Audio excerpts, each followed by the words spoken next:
এই বাংলাদেশে আওয়ামী লীগের রাজনীতি আর ফিরবে না, ভারতীয় আধিপত্যবাদের রাজনীতি ফিরবে না। চিরতরে আওয়ামী লীগ এবং ভারতীয় আধিপত্যবাদের রাজনীতিকে নির্মূল করতে হবে। সেই দায়িত্ব এই সরকারকে নিতে হবে। যে আওয়ামী লীগ গুপ্ত হত্যা করার প্ল্যান নিয়েছে, নির্বাচন যত ঘনিয়ে আসবে আওয়ামী লীগের তাণ্ডব তত বাড়বে। আওয়ামী ফ্যাসিবাদের যে রাজনীতি, গুম খুন ক্রসফায়ার, মানুষ হত্যা করার রাজনীতি, সেই রাজনীতিকে চিরতরে বাংলাদেশ থেকে মানুষ বিতাড়িত করবে। এমনকি আমি একটি সংখ্যা উল্লেখ করে দিয়েছিলাম যে আওয়ামী লীগ কমপক্ষে 50 জন প্রার্থীকে হত্যা করবে। আমরা বিভিন্ন সোর্স থেকে এই ধরনের তথ্য পেয়েছি যে আওয়ামী লীগ নির্বাচন যত ঘনিয়ে আসবে বিভিন্ন স্থাপনায় অগ্নিসংযোগের ঘটনা ঘটাবে, গুম করবে, এইভাবে গুপ্ত হত্যায় লিপ্ত হবে। আমার ভাই উসমান হাদি শহীদ হয়েছে, সারা বাংলাদেশের মানুষের টনক নড়েছে, কিন্তু সরকারের টনক নড়ে নাই। বাংলাদেশ থেকে ভারতীয় আধিপত্যবাদের রাজনীতি বিতাড়িত করবে। আমরা দাবি করেছি অনতিবিলম্বে এই স্বরাষ্ট্র উপদেষ্টাকে পদত্যাগ করতে হবে। উসমান হাদি ভাই তিনি অসংখ্যবার তার জীবনের ঝুঁকির বিষয়ে তিনি ফেসবুকে লিখেছেন, গণমাধ্যমে বক্তব্য দিয়েছেন, কিন্তু এই সরকার কোনোভাবেই তার সেই বক্তব্যকে গুরুত্ব দেয়নি।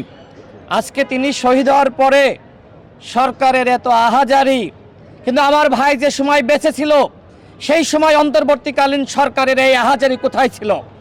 24-এর অভ্যুত্থানে তিনি অংশগ্রহণ করেছেন এবং 24 পরবর্তী সময়ে বাংলাদেশকে নতুন করে সাজাতে এবং এই বাংলাদেশে যে আধিপত্যের ছোঁয়া, বাংলাদেশের সংস্কৃতিতে, বাংলাদেশের রাজনীতিতে, বাংলাদেশের সমরনীতিতে, বাংলাদেশের নদীতে, সীমান্তে, সমুদ্রে, এই যে সর্বত্র আধিপত্য, সে আধিপত্যের বিরুদ্ধে সাংস্কৃতিকভাবে, বুদ্ধিবৃত্তিকভাবে, কবিতার মাধ্যমে, প্রতিবাদের মধ্য দিয়ে ওসমান হাদি ভাই নতুন বাংলাদেশে তিনি স্বপ্ন বিনির্মাণ করতে সমর্থ হয়েছিলেন। তিনি গণতন্ত্রের বাংলাদেশ চেয়েছিলেন, ইনসাফের বাংলাদেশ চেয়েছিলেন, তিনি আধিপত্যবাদ মুক্ত এক বাংলাদেশ চেয়েছিলেন, যে বাংলাদেশ স্বনির্ভরভাবে বিশ্বের বুকে মাথা উঁচু করে দাঁড়াতে পারে।